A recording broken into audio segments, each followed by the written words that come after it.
Let's talk about shotgun chokes. So as some of you guys may know, I really like shotguns, separate of a whole squirting guns, right, making guns. I just really like shotguns. Sort of learned shooting shotguns, been shooting them my whole life. It's sort of my, besides making guns and shooting them, it's shotguns is really my passion. So we're gonna take the FUD pill today, put on our little Elmer Fudd hats and talk about shotguns. So what I want to talk about in this video is specifically shotgun chokes. You can see the choke on this shotgun over there on the right-hand side. Choking at a high level for a shotgun refers to the technique of constricting the shot pattern at the end of the barrel. Of course, you know, whenever a shotgun fires, it fires a lot of individual pellets. I believe it was the late 1800s, early 1900s time frame, a gentleman in England developed a method of constricting those pellets down at the end of the barrel to try and make it so at 40 yards, 50 yards, 60 yards, you have more pellets in line with the point of aim. Because of course, whenever they leave the muzzle, their tendency is to go every direction. Choking generally refers to bringing those pellets back sort of into a formation so that they have a longer, so more of them impact at a greater range. And of course, then you can have degrees of choke, right? You can have chokes that constrict it more or less. All the way to the lowest end of the spectrum, you have something known as a cylinder choke or a straight choke, which is just a tubular barrel. No restriction whatsoever. And then at the far end of it, you have things, different manufacturers call it different things, but it's extra full, or turkey choke, or double X, double X full.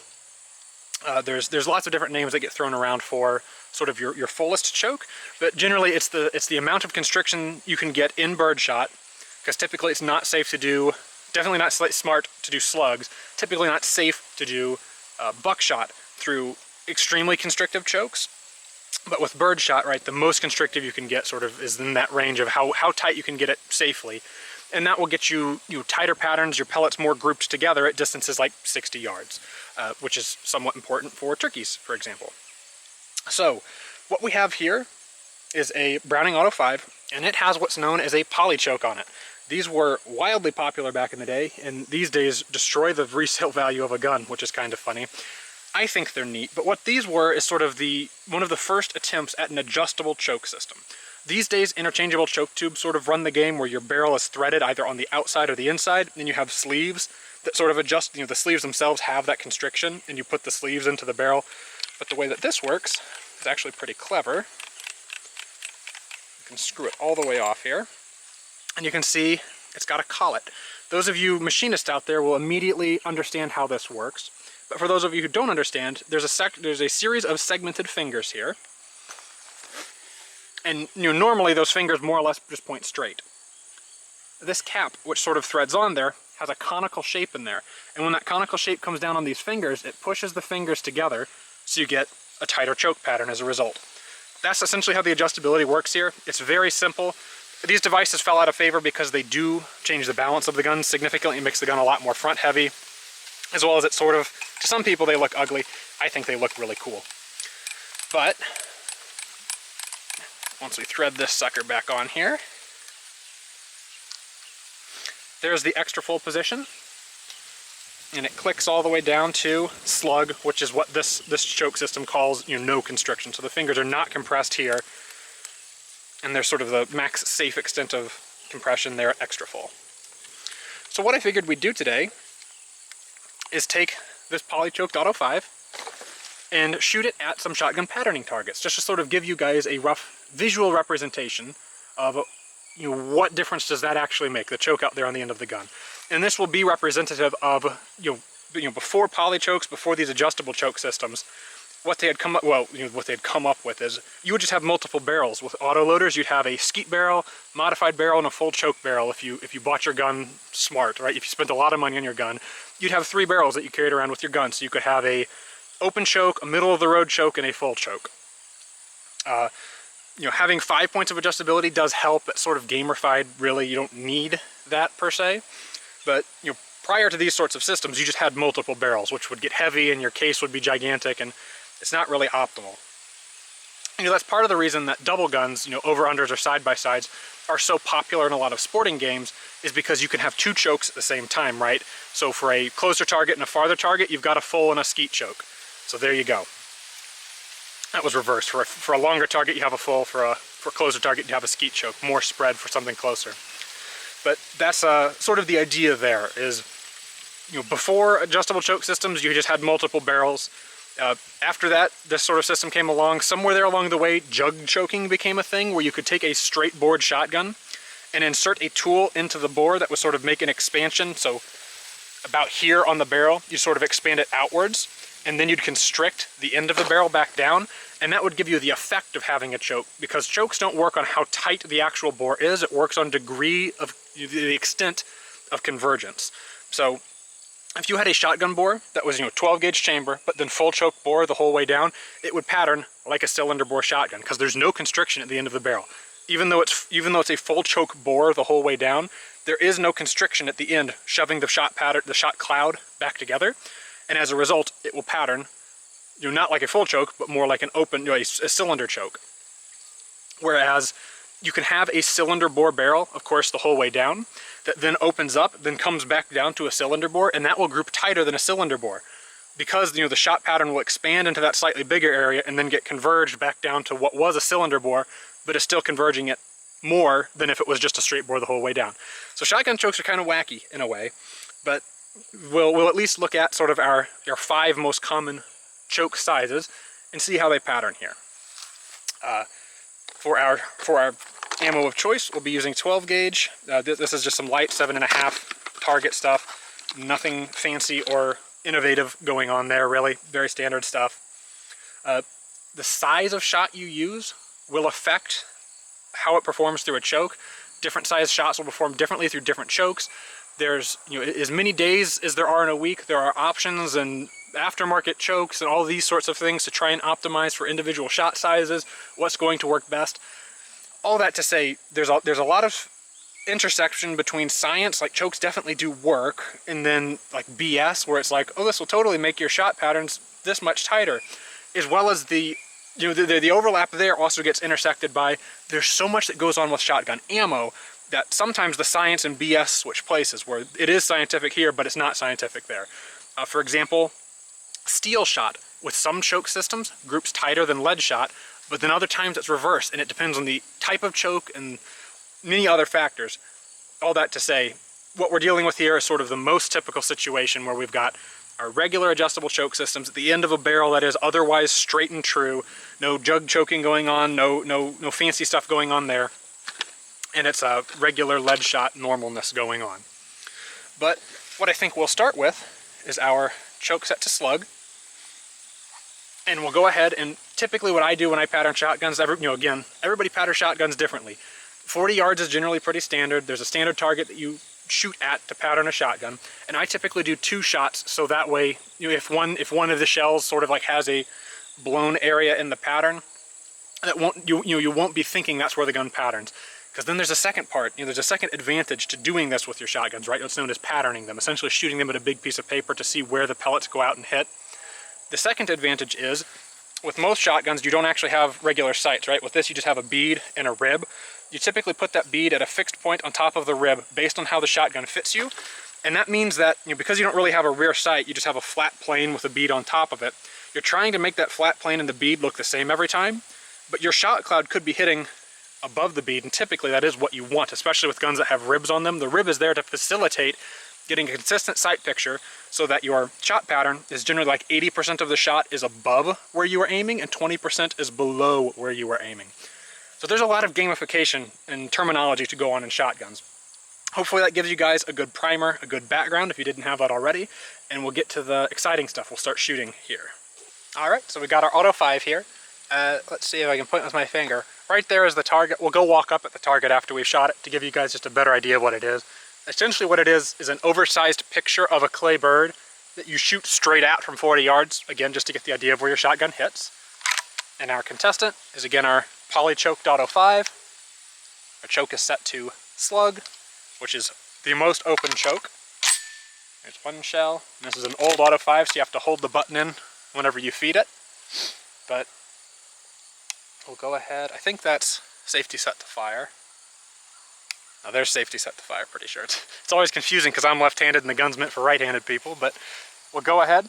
And what you do when you're patterning a shotgun, at least if you're me doing it my way, that's just 2 shots straight at that bird, as accurate as you can. Pretend that it's a rifle, right? You're pretending to be, you usually don't aim shotguns or whatever unless you're patterning, and then you do.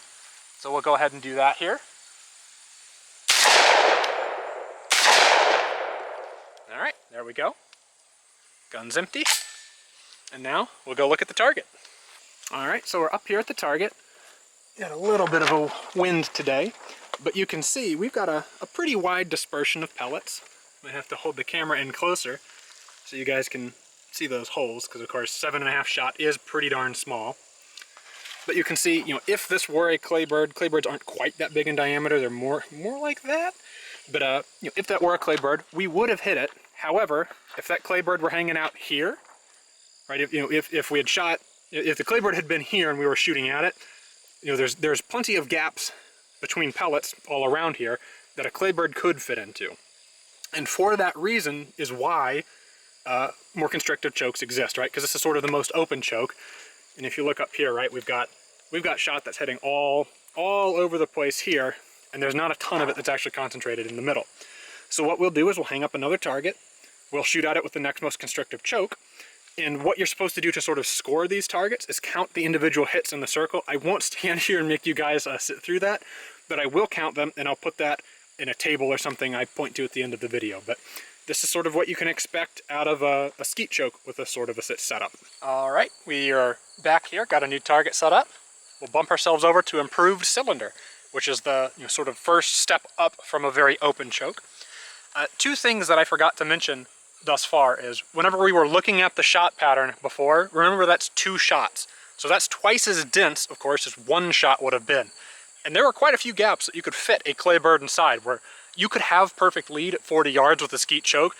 Everything set up perfect, perfect sights, perfect gun mounting, perfect swing through, perfect form, perfect everything. Shoot straight at it perfectly where you should and miss it completely because you don't have enough choke, which is why chokes exist. And the second thing I wanted to mention is, because this one always comes up, how barrel length affects choke performance. Of course it does have some effect, however chokes will perform more or less about the same regardless of barrel length. Of course if you got like ridiculously short to the point that maybe wads aren't sealing as well as maybe they should, you may run into weirdness that happens when you get like to absurd levels of short. But most of the reason that you see a lot of competition shotguns that have like 30 or 32 or even 34-inch barrels has more to do with sight radius. So the farther out there you get that front bead, the more sure you can be that it is centered over the rib, it's the right height over the rib, because the farther out it gets, the more imperceptible differences become perceptible. The same way that works with pistol sights, actually. If you're familiar with shooting pistol sights, the longer your slide, the longer that sight radius, the easier it is to tell whenever the front sight is just ever so slightly cocked to the left or to the right. Whereas with a short gun, you're not going to see that. That's most of the reason that they have long barrels in competition shotguns. The other reason is it does help with swing.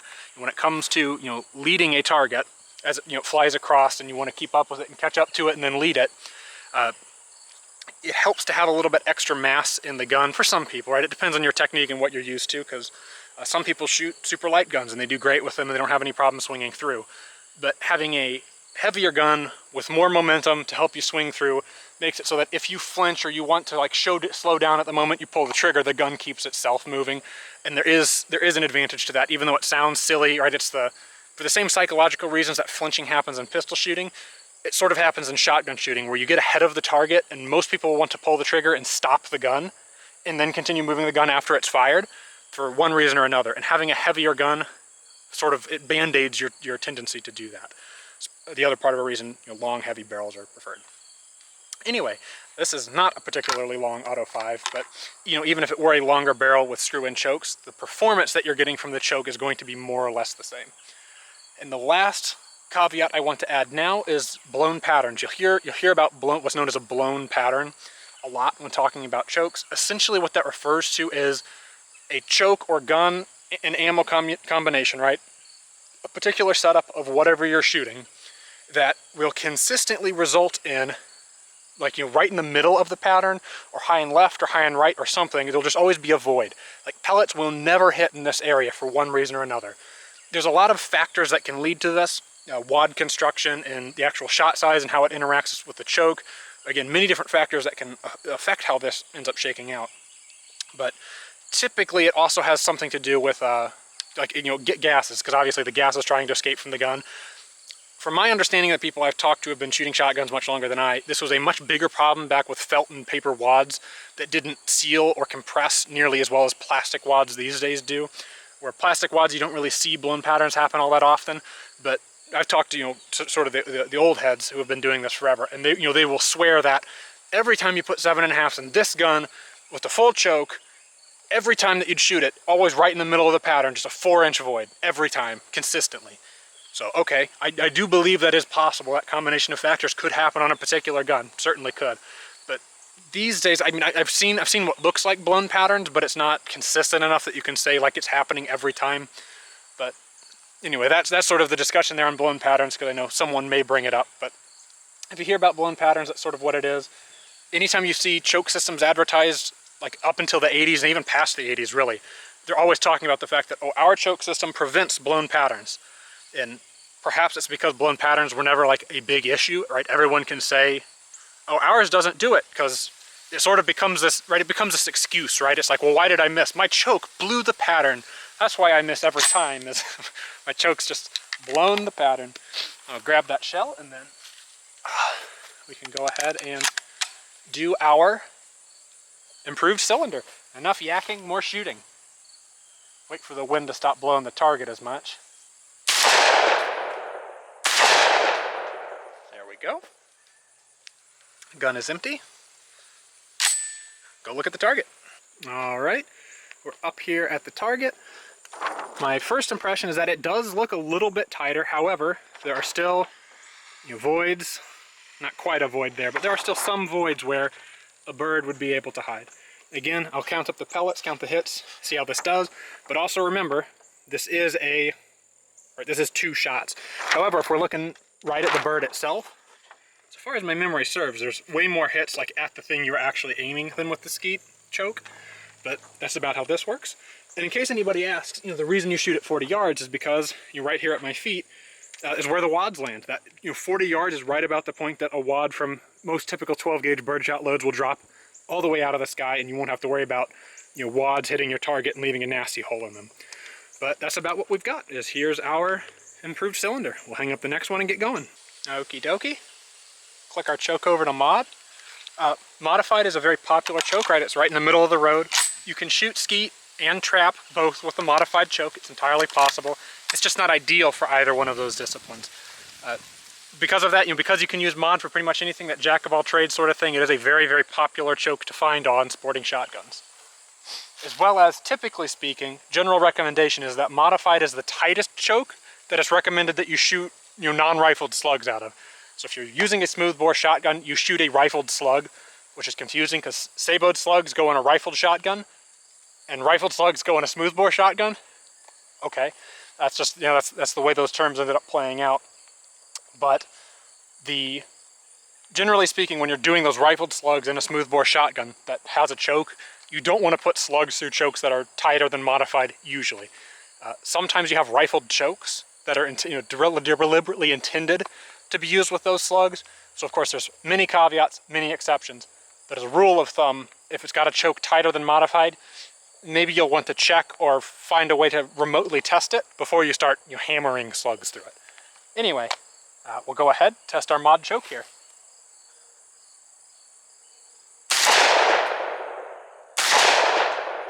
All right, go and look at the target. Okie dokie. So another observation I wish I would have made earlier is, I guess I had mentioned it earlier, is that typically shotguns will shoot higher than where you're actually aiming. And that's to facilitate the fact that you need to see your target to be able to lead it. So typically the shotgun will hit higher, so you aim under it. But with these targets, you aim right there in the middle. And you can see pretty easily on this one, as we're getting to tighter chokes, you can see there's not as many pellets down here as there are up here.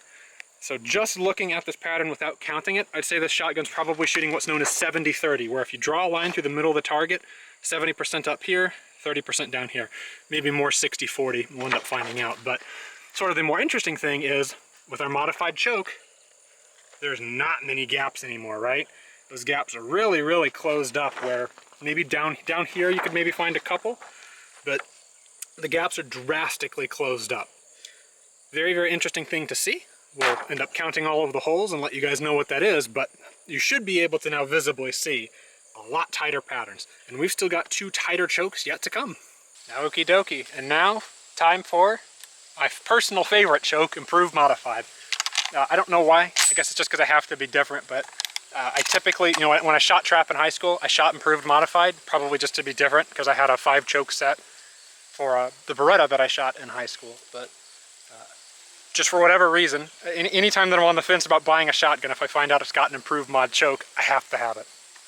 But without blathering too much more, we'll let the wind die down here just a little bit, and we'll go ahead and shoot this thing at our target. I think we might have our chance here.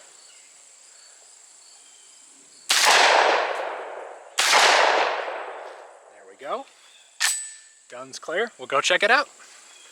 Okie dokie, and our story continues to unfold further. You can see again, at this point, this pattern's to me looking more like an 80-20. There's a lot more up here, and man is it tight compared to very sparse down here. Not nearly as many hits this low on the target. Or like obviously a bird would be fitting in there, but not so much in there. And you know, again, part of this can be explained that as you get to tighter and tighter chokes, your true, you know, like 80-20, 70-30 dispersion will become more and more apparent, because with a skeet choke, if it is like, you know, if a skeet choke's being shot with an 80-20, you're still gonna have a crap ton of pellets hit down here, because an 80-20 with the skeet choke is divided over an area, and it's centered on an area like this at 40 yards. Whereas you can see with our Improved Modified here, the circle's maybe more like this, much smaller circle in comparison, so it becomes more apparent where shots actually being clustered. But sort of there we go. I'll end up having to count these up, but again, like, there's no way a bird makes it through there now, right? That's a very solid pattern, especially compared to what we saw with the skeet choke before. We'll get these counted up. You know, the fact that the pattern's sort of so divided, high versus low, means that we may see a little bit of number discrepancy, but I'll address that later if we actually run into it.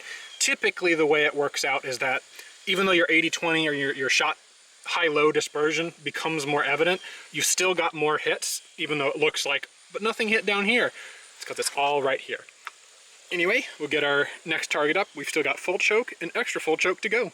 Okie dokie. Our second to last choke, full. Go ahead and get the gun loaded up. I don't think I have anything to yak about this time. And the wind seems to be died down, so we'll just go ahead and shoot this thing.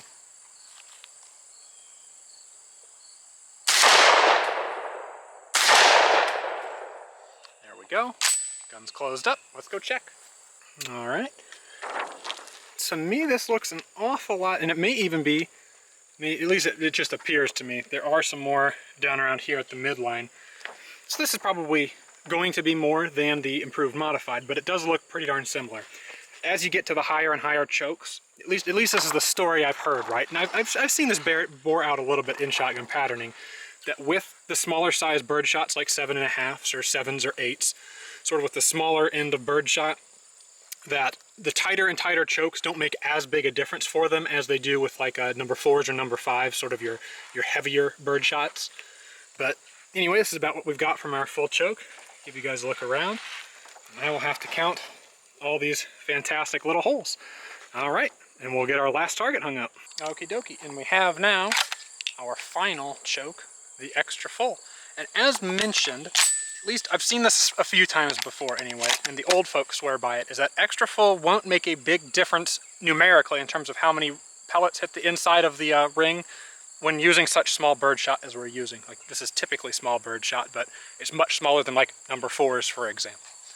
But we'll go ahead, shoot it, and see what happens. See if the old folks are right, or if we got something going on here.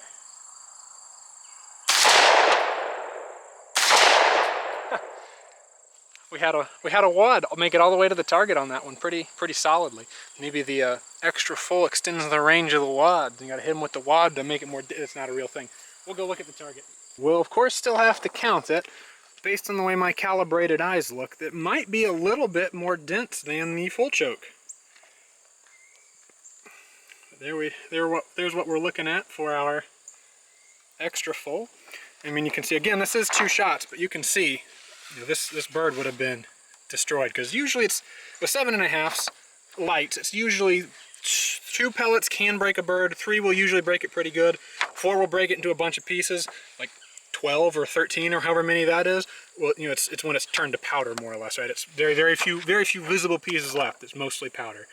So there we go. There's our run through on the chokes. At this point, I will have counted them in the future, and I'll put a table right here. All right, so we're back. I've gotten all of these holes counted for all of our targets, and we've got some interesting results.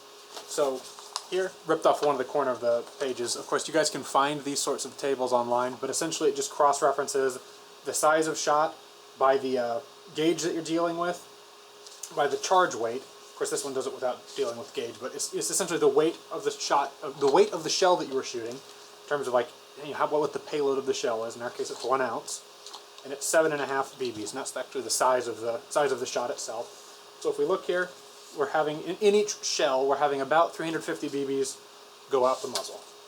Important to keep in mind because we'll go over the actual number of BBs that we had hit each of the targets.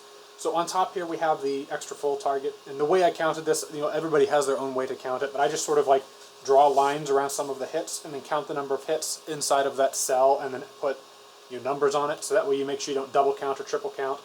And when I do this, I don't count hits that hit, you know, that break the line. I only count the hits that are inside of the line. But, you know, again, I think across all of these there was maybe like 10 total across the 6 sheets that had hit right on the line, so not terribly common that happens anyway. But getting to our results, our extra full choke had 576 pellets hit the target. Remember, we took 2 shots. There's 350 per shot, so that's about 576 out of 700 hit the target. Our full choke had 535, a step down. Our improved modified had 489, yet another step down. Modified choke had 402, another step down. 340 with the improved cylinder. And finally our skeet choke with 296. So, of course, interesting results there, right? Because, I mean, as sort of expected, as predicted, the tightness of the choke affects the size of the shot pattern. Of course, the table has a little bit of like extra number crunching for you data nerds out there, but sort of the important thing to see is that between the skeet choke and the extra full, you almost got, in the size of this circle at 40 yards, twice as many pellets in the more concentrated area. And that's pretty typical, sort of a pretty normal thing to expect from the performance of these. I know whenever we were doing the shooting, we sort of hypothesized, a lot of people will say that going tighter than a full choke with small bird shot won't make that big of a difference. In our case, it made a moderate difference. It wasn't a large difference in terms of percentages, but it was, about 40 extra pellets inside of the relative area, so it made a difference, but perhaps not the biggest difference. And if you weren't doing it as scientifically as we're doing here, it would probably be pretty reasonable to say it's not going to make a massive difference at the end of the day. But that's sort of our introduction to chokes, how they work, and a little bit of a science or data, right, sort of backing that up beyond the sort of usual, because of course there's a lot of videos that look at shotgun chokes. But my reaction to them is like a lot of them, they tell you that's how they work and they leave it at that. They don't really show you how they work and they don't count them up and add them to sort of prove it, as it were. So this is Shotgun Chokes 101. Hope the video's been useful for you guys. I can't promise that all the videos will be about shotguns and shotgun science or these sorts of things, but I will have more videos on shotguns coming before too long, as well as sort of the more usual content, stuff about printed guns and stuff I've built and all sorts of other bad ideas I get. But you guys can subscribe to see more of that, or if you would like, you can go and support me on Patreon, which is in the description. So if you go all the way, if you go too far, you'll go into the cope section where there'll be people telling you all sorts of funny things about how their shotgun chokes work. But then between the video and the cope section, there's the description, and you can go and support the Patreon there if you are so interested. I don't have much more to say than that, besides just a little quick disclaimer that I really like shotguns. I think that we should do our best to reclaim shotguns from the FUDs. Your shotguns shouldn't be something that we see as being just a FUD sport, or it's like, it's for Elmer to do. And I understand it's not as sexy, it's not as appealing, it doesn't have the Instagram appeal of night vision and short carbines and these sorts of things. But if you ask me, I don't know that there is much more fun you can have than an automatic shotgun, especially that's long recoil operated, and shoot clay birds with them. It's